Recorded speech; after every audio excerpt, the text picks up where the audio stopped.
প্রতিপক্ষ জিম্বাবু হওয়া থেকে এই কারণে কি বাংলাদেশ মানে সবাই ফর্মে ফিরে এসেছে, মানে একজনে দুইবারে 2 উইকেট দিয়ে 8 রান দেয়। আর মানে মুখের ভাষা নেই, তাদের প্রশংসা করতে হবে। কারণ তারা খুব, আমরা তো জানি আমাদের বাঙালি খেলোয়াড়গুলো তো চিনি, তাদের আমাদের প্লেয়ারগুলো চিনি।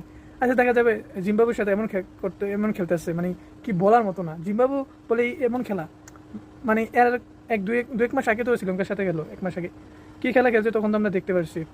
টেস্টগুলো হারছে, ওয়ানডেগুলো, টি টোয়েন্টি সিরিজও হারছে।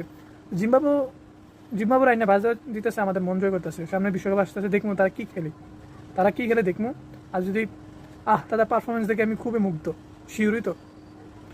বাংলাদেশের আজকের পারফরমেন্স দেখে আমি খুব মুগ্ধ। দেখা যাক এই পারফরমেন্স কতদিন ধরে রাখে, কতদিন টিকে, দেখা যাক। জিম্বাবুর সাথে তো এর আগেও ম্যাচ হারছে, জিম্বাবুর মাটিতে, এটা তো আমরা দেখছি, জানি সবাই। আজকে বাংলাদেশের মাটিতে খেলতেছে জিম্বাবু, দেখেন কি দোলাইটানা দিতেছে জিম্বাবুরি, অবাক।